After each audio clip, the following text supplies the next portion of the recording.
Okay.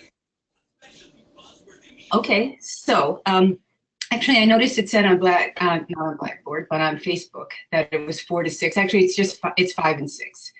The chapters today. Right. Hi, Adele. Hi. Oh, good to see you too. Okay.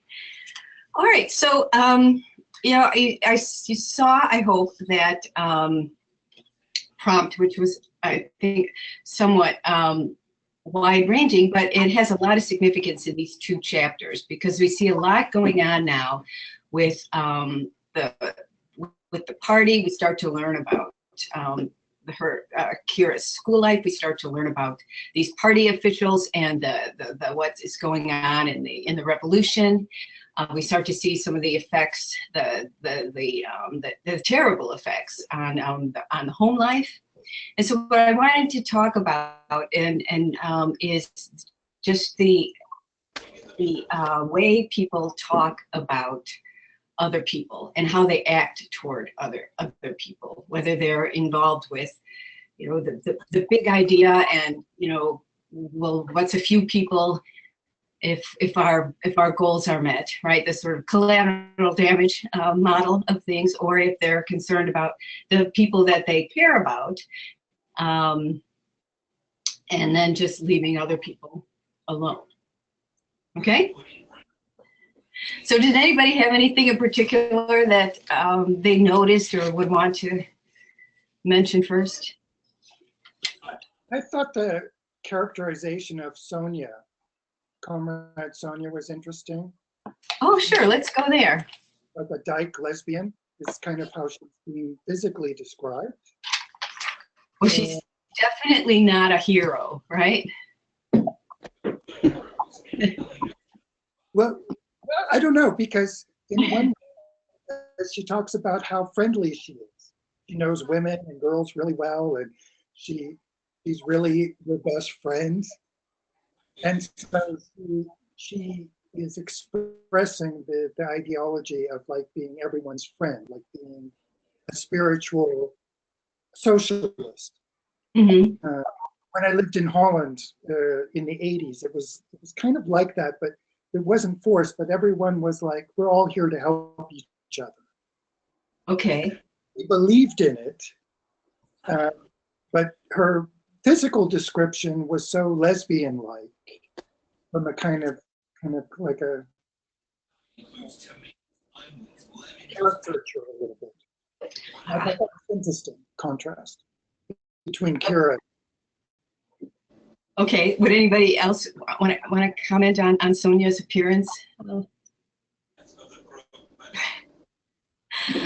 I don't know. I didn't read it in terms of sexuality necessarily, but I did read it in terms of the kinds of qualities that, as a novelist, Ayn Rand will assign to someone who's a hero, and the kinds of physical qualities that she will assign to someone who is not a hero.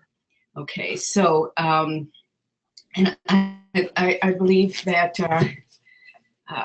here I've got some page. Okay, so it's page 60. If you look at that, where is it? Oh, here it is, page 59. Okay, so broad shoulders, short husky legs, and flat masculine Oxfords. Okay, so knowing that how Ayn Rand thinks has depicted her female heroines, right? It would Dagny, Dominique, Kira. Are those the kinds of characteristics, physical characteristics that she stresses for them? Well, one very interesting thing, it does accent Rand's visuals that are really strong throughout her work. The visual cinematographic look. As a painter, we have nothing but the visuals to work with to make a hero or make a villain, but those kinds of emotions and stuff. And Rand seems very in tune with that. Very That's the visual characteristics, and that will kind of set her off as a non-hero. And this one has very elegant ones, beautiful legs, and you know, Right. eyes and stuff. And so she will be the hero. And Yes. it's nice visualization that goes in our heads. Okay. Yes. Yeah. So I think she always dresses the. Oh, Lindsay, you are here. Okay. Hi. That the beauty and then this characterization, when I found it to be perhaps maybe just nondescript. Maybe it looks like maybe a lot of other people, which I think would possibly be part of her. Is deliberate, not possibly, but definitely is deliberate in terms of characterization, right? But that this conversation between Kira and Sonia, besides what Michael said, which I think is it definitely, she does come off as the friend to all. What did the rest of you think about that? Did you find that as positive? Were you suspicious? Were you ambivalent? I think it's definitely meant to be a negative characteristic of her because she's giving people the unearned. Her friendship hasn't been earned. Okay, yeah, I would have to agree with you. Anybody else? I also want you to just look at the what I read as the disconnect. Here she's talking to Kira, who she's never met before, right? And she says to her, going to the meeting this afternoon, comrade, as if, so she comes up and the automatic assumption is that everybody's just like me, right? Everybody thinks like me, does what I do. And I don't even need to ask any kind of personal question about you. It's just slap you on the back and we're friends, right? And Kara says, no. Which I love, that it is very just saying, just flat out, oh, but you must go, comrade, by all means, tremendously important. You have to vote, And then Kira, again, is that sort of that verbal sparring that's always going on, where she says, well, I've never voted in my life. So they're just in these two completely different areas in terms of what they're talking about, right? Adele, you're shaking your head. Kira is not in any, she doesn't feel like insecure about it at all. It's not an issue for her to say, no, I'm not, I don't know about this, or I'm not voting. No, right. And you notice too, in terms, she's not angry, she's not upset. She just answers the question honestly as well. So there's no conflict. She can't lie. She can't lie. Oh, hi, Charles. Hi, hello. Yeah, I do believe she doesn't. She can't lie. Yeah, although she does lie by omission during the Right. Okay, so but then, and notice that too, that Sonia just keeps going on, like she's just got this script, right? Oh, your first year, comrade? She says yes. Oh, wonderful, isn't it wonderful? And again, there's this assumption of the camaraderie that Kira just doesn't share, and she doesn't, push her off, but she doesn't try to go along with it. She just answers very honestly. What's wonderful? I don't get what you're talking about, right? So I thought that was a fascinating conversation in terms of just the complete disconnect between the two of them. With all the political season going on with Trump versus Hillary, and I'm in the kind of leftist world and in and stuff, so many people, whenever they just met you in the supermarket or something, would automatically assume that you're on their side, no matter what. And I I would never assume that anyone's automatically on my side. Uh-huh. That was interesting as This happened to me a great deal during the 1980s when Reagan was in the White House. Over here in Seattle, there isn't anything that they don't believe. And there's usually at least one professor at the University of Washington that teaches it as knowledge. And there was always this talk about Reagan, the son of a bitch, Reagan, the bastard, Reagan ought to be shot, and that sort of thing. And they would just say it as though everyone took this point of view. Interesting. that's an interesting characteristic. Well, we can talk about that type of thinking as well. Okay, again, so Sonia, well, even when they talk about their names, right? We're here on page 60, and she says, "What's your name, dear?" Okay, so now here's this this diminutive. There's this little pet name, and dear is something that you would give to someone you really care about. But here she just calls her dear, like, aren't we all? And Kira gives her name, Kira Argonova, and Sonia says, "Mine's Sonia, just Comrade Sonia," right? So there's this sort of nonchalance, this sense of, I guess, camaraderie. Remember this, okay? Remember this as the character develops. Watch how she treats people. Watch what she says to people, okay? And see how good of a friend, I guess. I'm anticipating, I don't remember her from reading the book the first time, but I'm anticipating that when she comes across someone who's not accepting of her worldview, that she'll be nasty, but I'm only guessing. Okay. I quite frankly don't think she can be trusted. Okay, and why is I mean, that? I think she's working for the wrong side, and she knows it.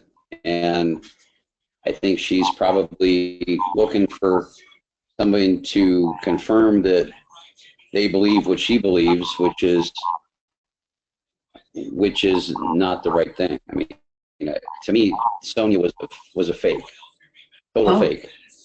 That's interesting.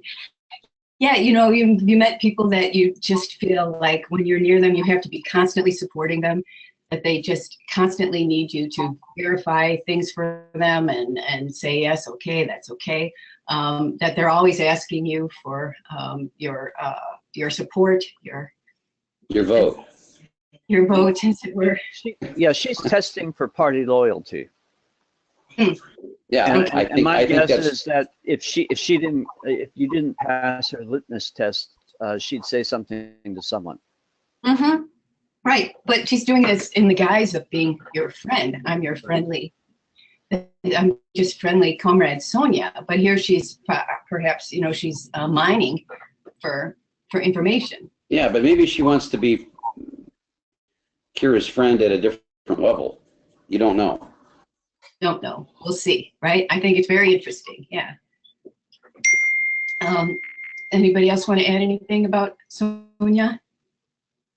One thing I do think is that there is the possibility that it's authentic, that she's brought into the ideology of camaraderie, and that she's just giving it 100% in good faith, like the benevolent universe premise. If you believe and you're young.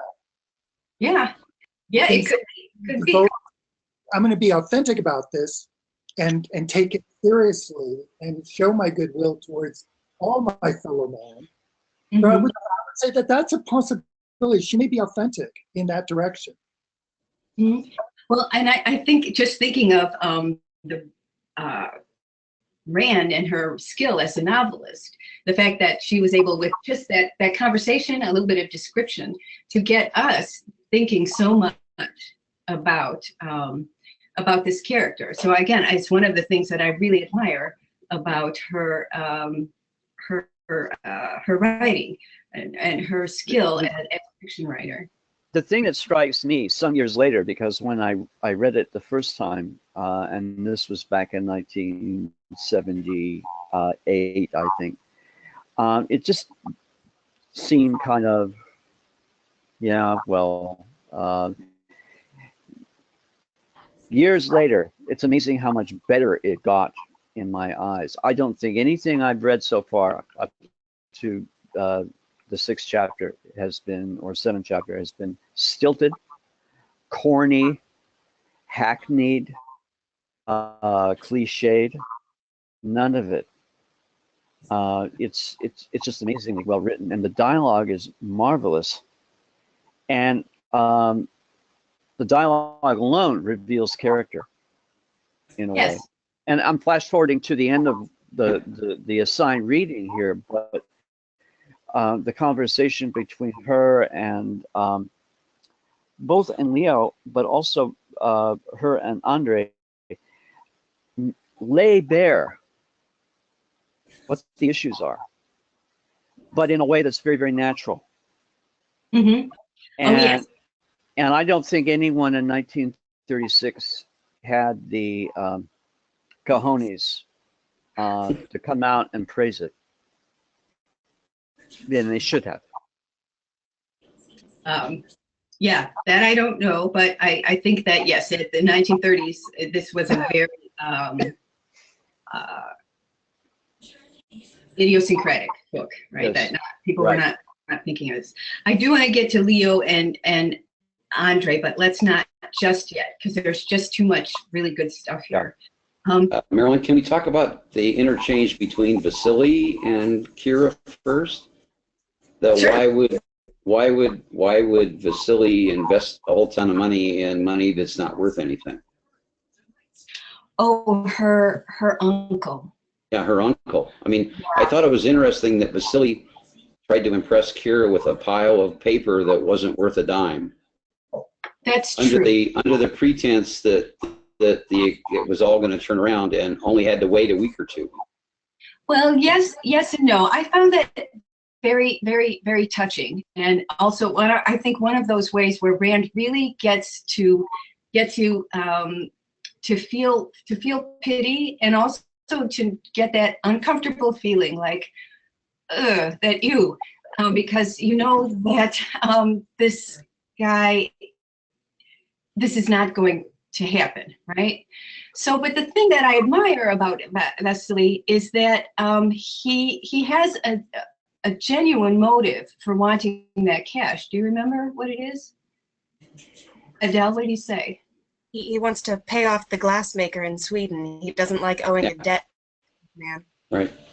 Right. And that's beautiful, right? I mean, that's just, he's a trader, he's a fair trade, he's somebody who's, got the goods. He wants to pay off that debt. And the revolution comes and the money is worthless, and now he can't do it, but he hasn't forgotten that. So that's really noble on his part.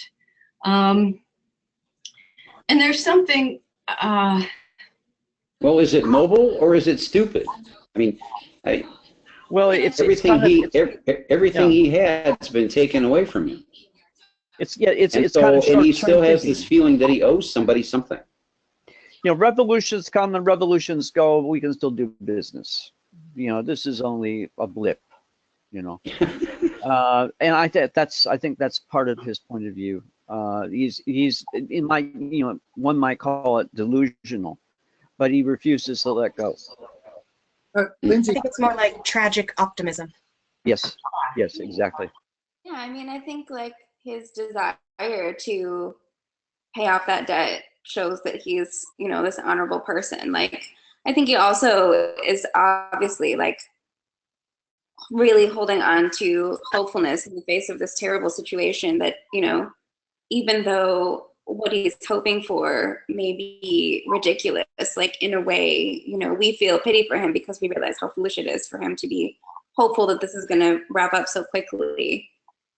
I mean, I think that also makes him one of the more particularly human people. Like, that's a very human thing to, be in a bad situation, and so you just start trying to hold on to any shred of hope that you can, and any sense of normalcy, or like, this is what I'm going to do when all of this is over. Like when everything goes back to normal, then I can go back and I can finish this thing that I started, and that's giving me purpose, like holding on to this thing and getting me through this time, even though that may never happen. So if anything, you know, it's kind of, it makes him maybe naive, but I don't know if it makes him stupid exactly. But I can see why you asked that question, like that naivete there. One thing I think it foreshadows, and it's a premise that Ayn Rand has throughout her work, is that you can have heroes, but it depends in part on the conditions of the environment. It's not, you have a hero independent of everything. It doesn't matter what's going on. It's like, no, it matters what kind of environment they're actually in, and can they change the environment like they did in Atlas Shrugged? They changed the environment. Right. I think that's a really good point. She's arguing, I think, in a way that no matter how heroic you are, how rational you are, you're still going to get ground down by the collective estate. And I think so, Vasily, I think that shows that well, because he shows that he's an ethical guy. Right. Yeah. Right. And let's face it, they're trapped. Okay, they are trapped here.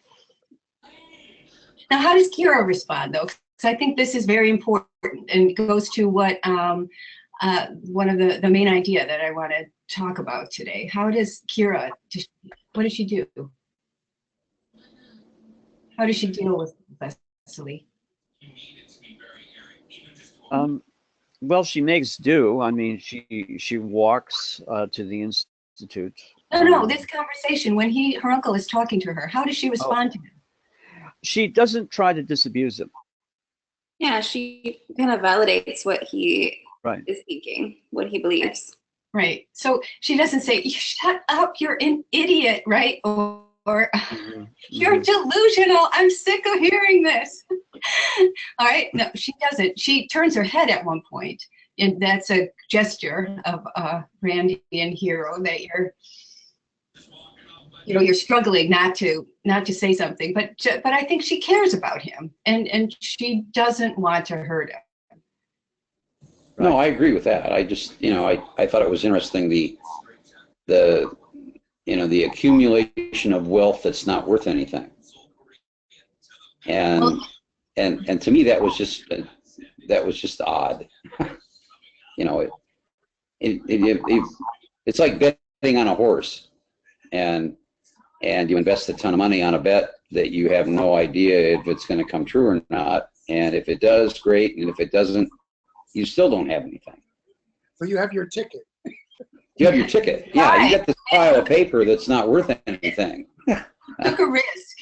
So you were active. You were trying to do something. You weren't. He didn't give in. Right, but he's paying for something that he doesn't have anymore because the state took it away. It's terribly sad. It's very sad. Yeah, I think we were meant to feel that way. Like, oh my God, really, is this what he's left with? I mean, I understand paying for something that you bought that you have, and owing somebody something for a possession that you have in your possession. Mm-hmm. But to feel that you owe debt on something that you don't have because someone took it away. And I understand, I mean, at that time, is that really what Rand wants us to think? That it's okay to owe even though you don't have it? He took possession of it. Well, he did, but someone took it away from him. They stole it. Right, and he still. They gave his possession. They gave his possession to someone who didn't work for it or deserve it or pay for it. Okay, let's talk about that. So what's the different ethos here? So here he is. He's worried about paying for something he took possession of, even though it's been taken away. Whereas we've got this group of people who are just trampling over everyone's property rights, taking things away willy-nilly as they wish. Which would you prefer? No, I understand. No, I understand what she's saying. I do. It just seemed to me that at that level, it brings Rand's point home that it only is yours if you work for it, and it's yours. I mean, it's not. You don't work to pay it to someone else. You don't work to give it away. You don't work to support someone else's life.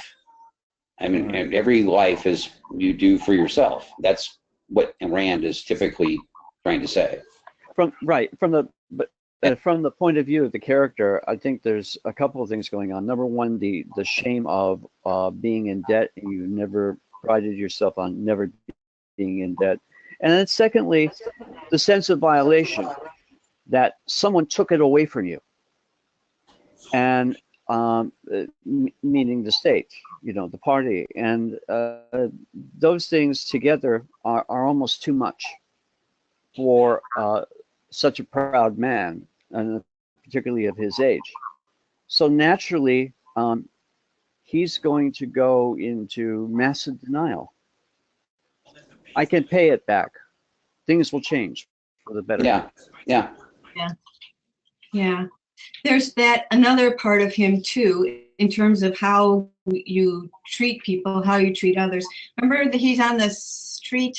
Kira sees him on the street. It's later on where and he notices that there's a young man on the sidewalk, and he's got like a double amputee. He's been an old. Right. Yeah. And what does he do? And he gives you a million Rubles. Yeah. Thank you. Right. So it's an act of charity. Yeah. Right. I understand. I think he's a good guy. I think there's something noble about him, and yes, I think he's had to resort to this, telling himself this story, and it's horrible that that's all the thread that he has, but that's the conditions. I think Rand wants us to feel that oh my God, I can't believe he has to be at this point. One thing I've been thinking about as I've read it is Victor Hugo, and how well Victor Hugo contrasts situations. Like someone wins like the lottery, but then the next day they end up in the dungeon. Something like that. The contrast is extreme. Events for them or experiences. It goes from one, like the guy that proposes following the gypsy, and Victor Hugo's Notre Dame. Yes. Where he's following the gypsy, and then he ends up like he's going to be dead, and then she takes her husband. Oh, Esmeralda. All right, yeah. And I can't remember his name. Yeah. I think Ayn Rand kind of enjoys torturing the good people. Yes.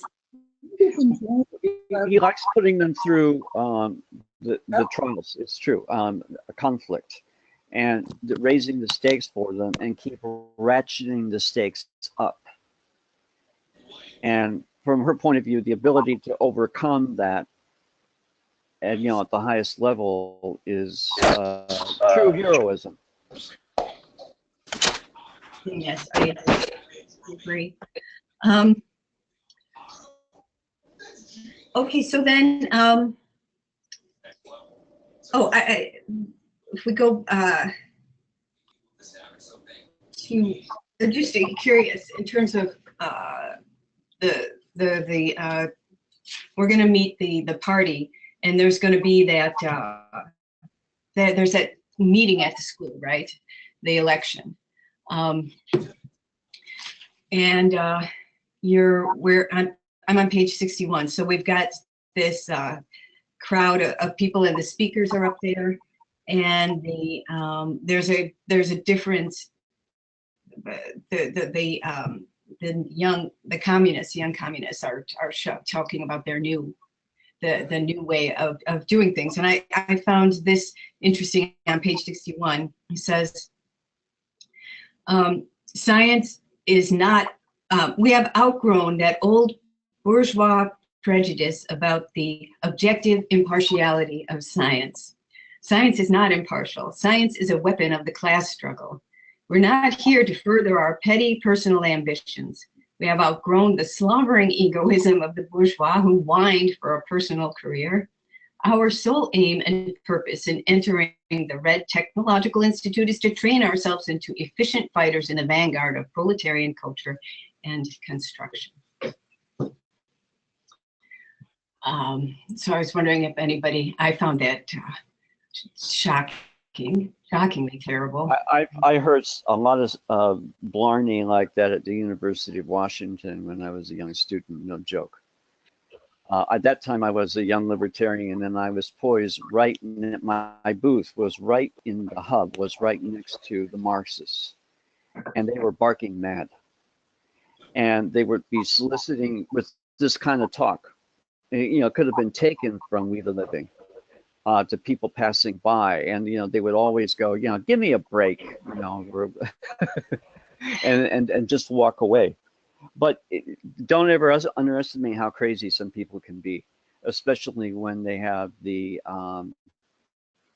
rubber stamp of ideology. What that also is very universal, because that's what's going on in the universities right now. Yeah. Here around 1943, no, it was 34. What's the date of it? Let me see, 36. 36. 1936. So she's writing, and then she makes a kind of sweeping generalization that holds just as well today. Yes. Yes, I agree. So, Right. so you get a writer who writes, and then they have a sweeping statement that becomes like what Rand's favorite comment is, a bromide. Mhm. I kind of hate it, and not relevant university at all. It's just Right. kind of a one-off opinion that's just misguided. So that's an interesting quality, that she had this at a young age as a writer, to latch onto the universals and to be able to make a statement that worked in the novel, but then it also works many, many years later. Right. Really? You mean the rally that she describes of the students, or the young party members. You can see that with maybe slightly different words used in the slogans, but you can see that today on university campuses all over the country. It's true. No. Right. So yeah, and so we've got now the point of view of the I would say of the altruists, right? And the idea that if any desire for your own to do something for your own reason is bourgeois, is misguided, etc. Whereas the real desire, the real way, human nature, is that you are just part of the collective, and your goal is to find your place and serve that purpose. So I think she sets up very well that the major conflict throughout the whole book. This is where Kira is in terms of trying to navigate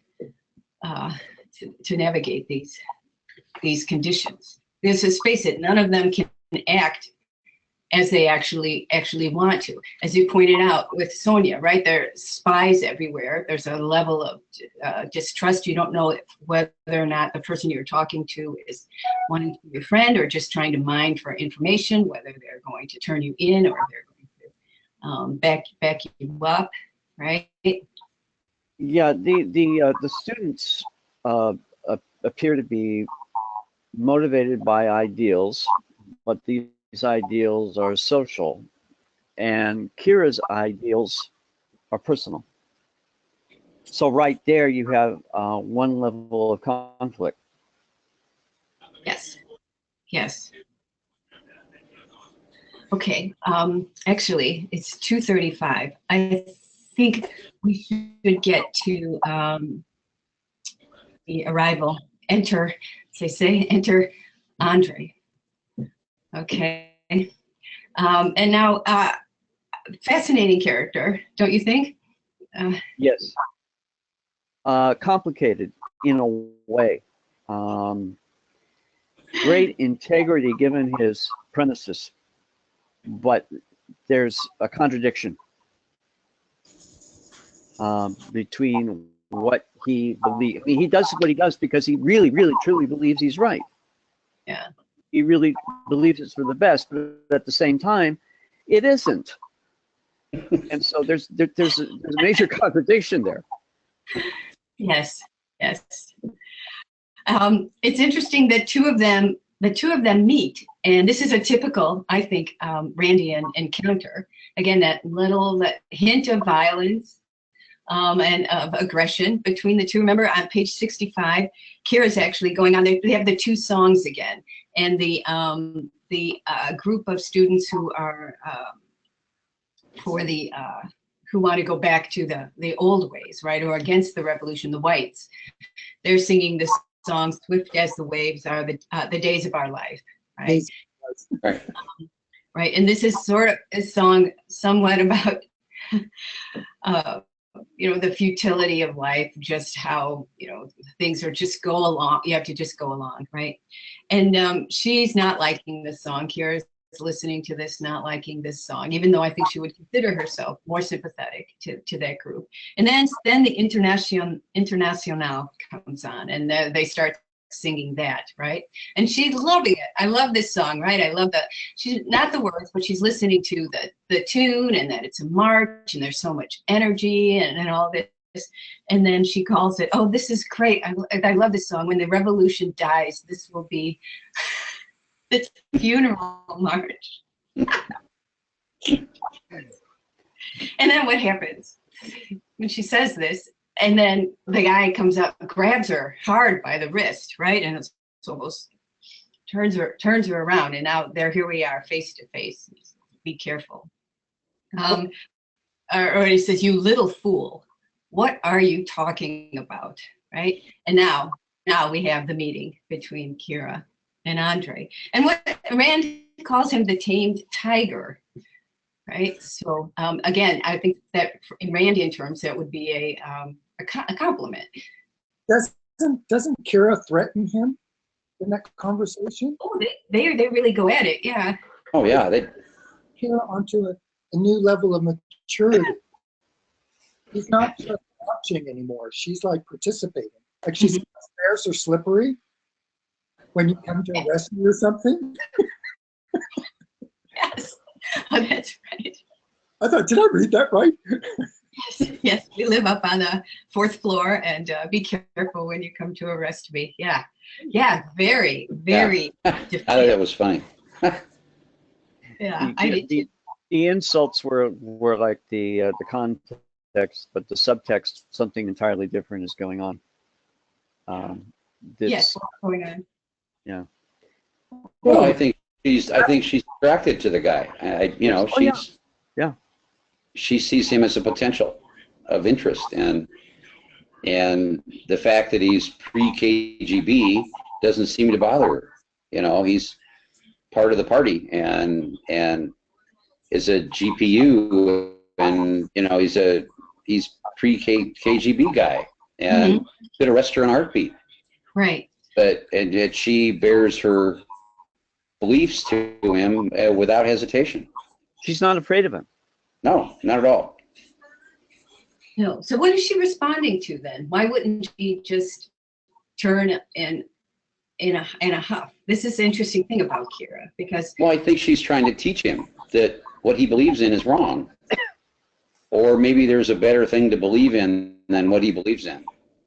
And she invites him to attend the opera with her, and he's never attended an opera, and why would she do that? Why would she try to encourage him to attend an art event when to him art means nothing? There's a kind of innocence about him, a purity of belief. I mean, he really means it, whereas you can see around them, a lot of them are following because they're following anything, and some of them are just stupid, and some of them have just been brainwashed. He honestly believes what he's saying, and there's a kind of innocence in that. But Charles, do you think he believes it because that's what he's been told to believe, or do you think he believes it because he really believes it? I mean, there's a difference. Yeah, there is a difference, and I'm going to say I come down on the sense that he actually does believe it until I get more information from reading the book, because I've forgotten a lot of it. But you actually might be right. I don't know. Well, there is the conversation. There's that great conversation between Andre and Kira in chapter 6, right? Yes. We've got Leo returning, and there's also that, that conversation between Kira and Leo that woke me up last night. I still can't quite figure everything out in terms of what they're saying to each other and what exactly she means. But here, page 81. Okay.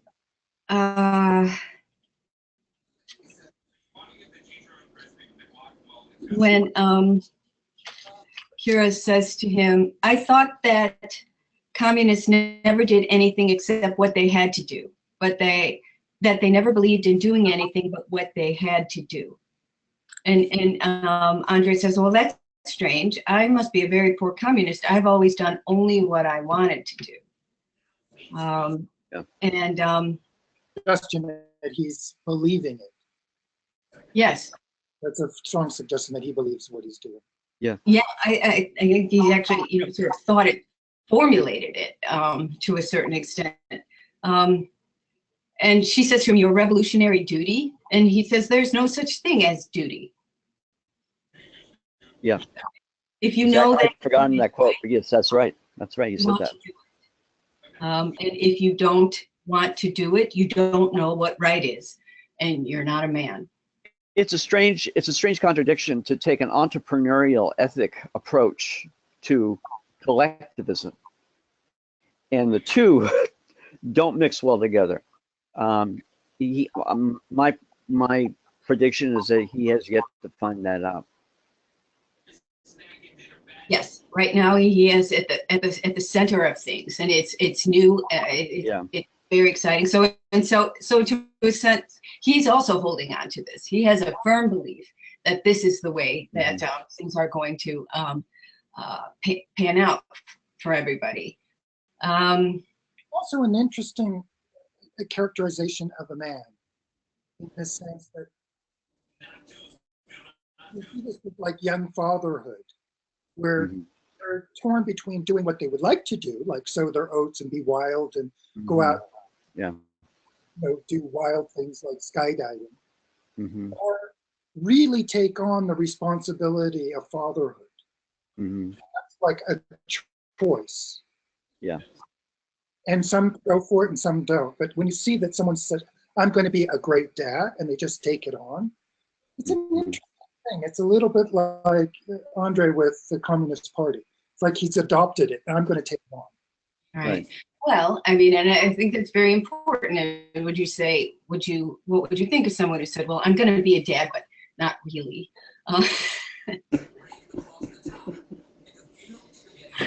Right? Believe me, Marilyn, there are a lot of dads out there that feel that way. So being an artist, you have to give your responsibility to your art. You just don't have kids in the picture.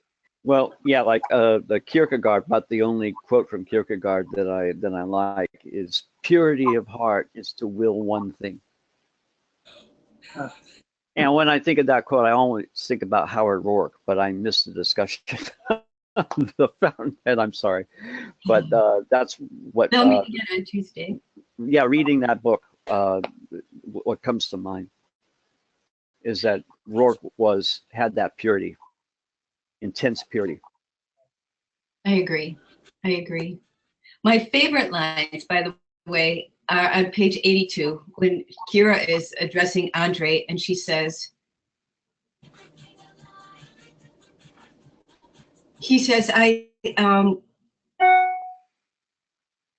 you'd make a great little fighter on our side, he says. And And she says, I think, I could never be that. And he says, I think I do, but why don't you fight against us then?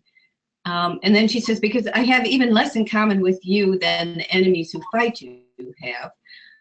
But here's my favorite. I don't want to fight for the people. I don't want to fight against the people. I don't want to hear of the people. I want to be left alone to live. Right. Okay. And that thought speaks and has spoken to generations of readers, because an awful lot of people, particularly young people, read stuff like that in her books, and there's a sense of, this is me, and I want to be left alone, and no one understands me, and this is what I really want. And she articulated it beautifully, and Yes. did so in different ways over and over again throughout her career. Yeah, and I think that's essential. That's the same thing that Howard Rourke says. Yes. He's like, I'm not competing. I'm doing what I'm doing. Right.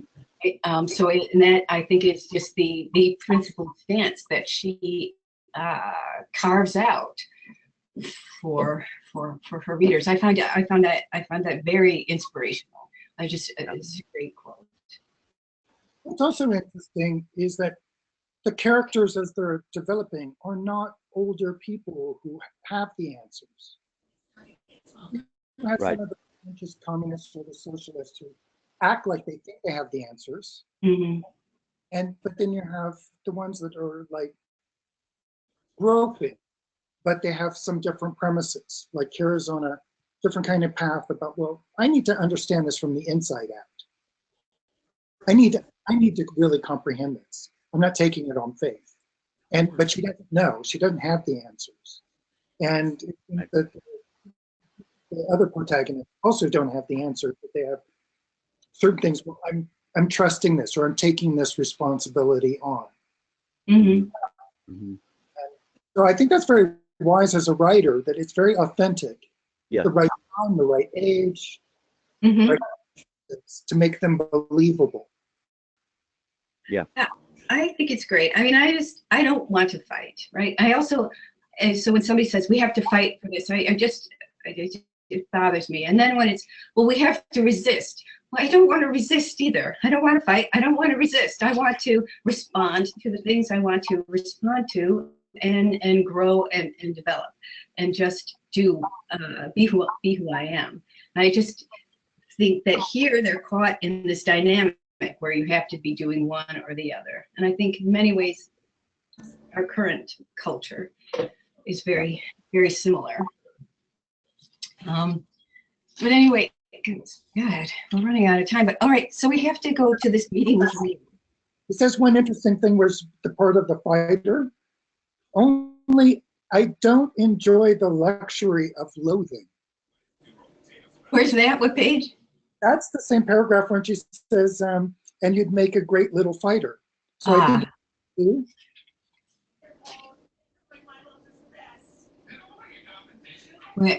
I'd rather try to make them worth. Oh, this is Andre. Andre says this. what a wonderful line. Yeah, it is. So instead of just, well, compare that to, remember when she sees Leo and Leo returns, right? And it's a big deal. Okay, so beginning of chapter 6. So there's this long conversation. So she walks back, hello, Kira, good evening, Leo, right? That starts on page 73. And then some wonderful lines here. Page 74, when he says, she asks, are you living in Petrograd now? And he says, no, I haven't been here since that night I met you. We've often gone without food because I couldn't drive to the city, but I've returned to meet a girl on a street corner. My compliments, Kira. So he says, I've been out there starving, but nevertheless, for you, I'm going to take the risk of coming back here. So obviously, that she's special. But then she starts to tell him about herself, about what she wants to do, and she's still very optimistic. And then he says, uh, she says to him, one can also fight. And he says, fight what? Sure, you can muster the most heroic in you to fight lions, but to whip your soul to a sacred white heat to fight lice. No, that's not good construction, comrade engineer. The equilibrium's all wrong. Mhm. So from Leo's point of view, the people that Andre is talking about are lice. But Andre sees them as something to raise, to raise up. So, and I was wondering what your response to those lines by Leo when you read them. Some of you, did you get a sense of Leo's character? Did you fall in love with him when you? Well, she's going to wait for him. Okay, so that implies a certain degree of devotion. And Leo is kind of an aristocratic character. I think he feels himself. It's almost like a Byronic character. He feels himself a cut above. Right. So Deb was going to say something. Just a second. Yeah, please. No, I can't say I'm a big fan of Leo at this point. I'm waiting for him to grow on me. Okay. I find him kind of cold, and I'm not seeing it. Yeah. As I said, it woke me up in the middle of the night too. It's like, come on, what am I not getting, right? So Adele, what does Kara see in Leo? I'm I not think he's. Go I've ahead. always disliked him. You've always disliked him this well, yeah. I think she's attracted to the mystery of who is he and what's he about and why does he disappear for 30 days and why is he afraid of dying? You know, the first encounter was, well, if I live for 30 days, I'll be here. And then this time she asks him, are you still afraid of dying before I see you again? And he says, no, he's not. So clearly something in Leo's life has changed over the last 30 days, and we just don't know what that is or why. For reasons which I won't go because that would get into a spoiler for those who haven't read it a first time. Yeah, and I've never read it, so I don't like Leo as well, but this is partly because I know what happens in a general way. He is charming, aristocratic. He's almost like a symbol of the old Russia. But I think Andre's personal character is maybe better. And right now, it's the tug of war between who is more attractive to her. Well, now what are Leo's values? Is he a communist? no, I don't think so. No. No, he is not. So he has that going for him, that he, right? And Yeah. Lindsay and I were texting about Leo earlier and about the encounter, and so I'll let Lindsay tell you what she told me about the snowflake. Oh, wow. I thought the snowflake was a little bit sentimental. I was a little bit surprised by that, just because they have this meeting that's so, I mean, I get the sense that, like, you know, one of the things about their attraction to each other is this kind of really intentionally vague dialogue that they have, like this very, like, there's a big game going on here that they're playing with each other, and I feel like they're kind of dancing around this attraction and who they really are and what's really going on, and it's very exciting. And so, you know, I think there is something in that sort of mystery of it that is very attractive. And so, you know, he gives her this kiss, and I don't know, I just, like, as a writer, like, yeah, I personally felt like that last paragraph where it says, you know, the sound and the figure melted into the darkness while she was still standing motionless, her hand outstretched. I felt like that's where the period needed to be, just right there, because the rest little bit of that would just killed it for me. I was like, no, they got this little tete-a-tete going, and that's great, and let's leave it at that, because then otherwise it feels a little bit out of character to me that she's so like, has this moment that's like, oh, the snowflake and the treasure of the kiss. And, Right. Too much I- sleep. Well, and the when I- snowflake that she didn't want to spill, which I was. Right. Yeah, I just Right, feel like yeah. the writer, like from a writing perspective, I When- thought when- that really Well, he weakened kissed her the whole hand, scene. right? It's like I'll never wash my hand again.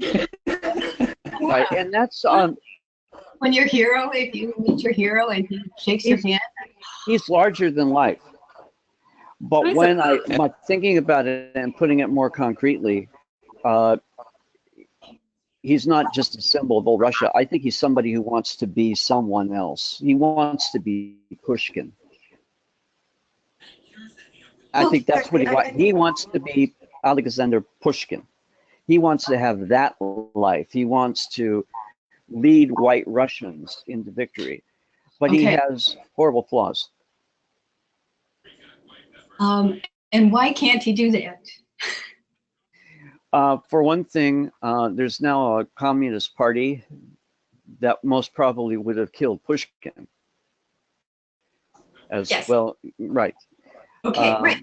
So again, we're set up with this having this idea of what an ideal life is, and the inability for him to actually live it.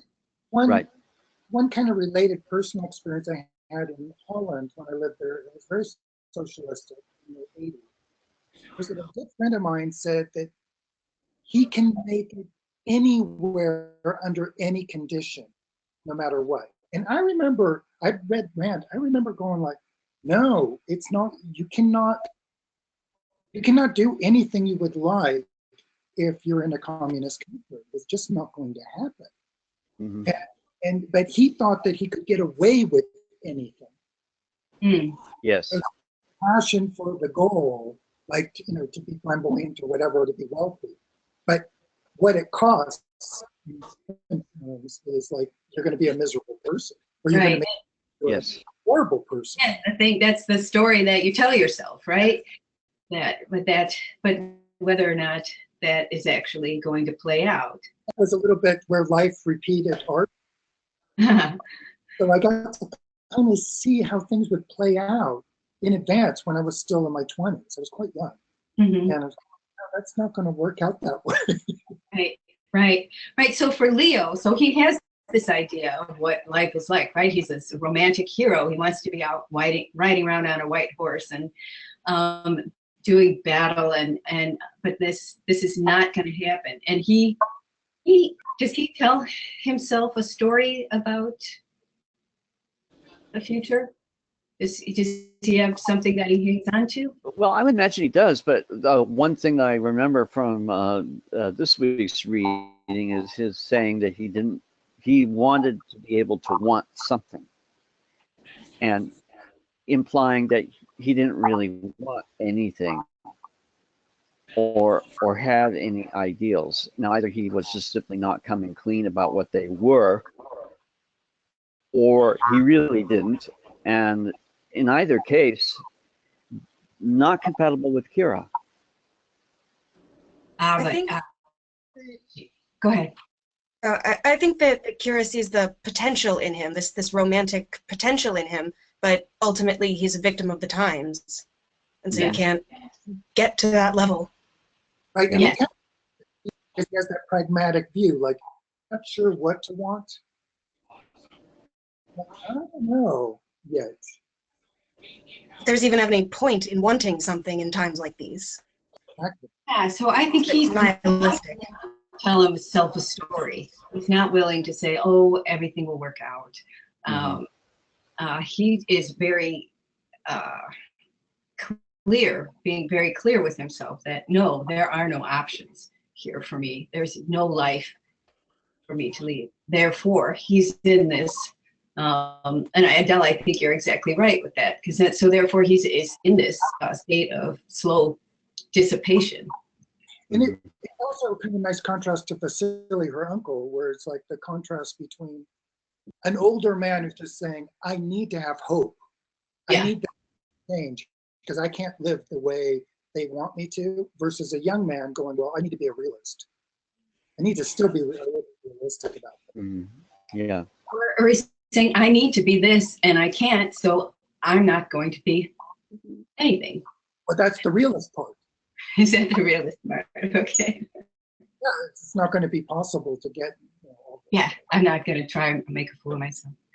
Well, unfortunately, it's 3 o'clock. Oh, wow. Just getting started. That was great. I really enjoyed that. Thank you. So next week, so this was for 1, 2, 5, and 6. So chapters 7 and 8. Okay. And we'll move right along. Okay. All right. Okay. Thank you, Marilyn. Thanks all. See you later. Thank you, Marilyn.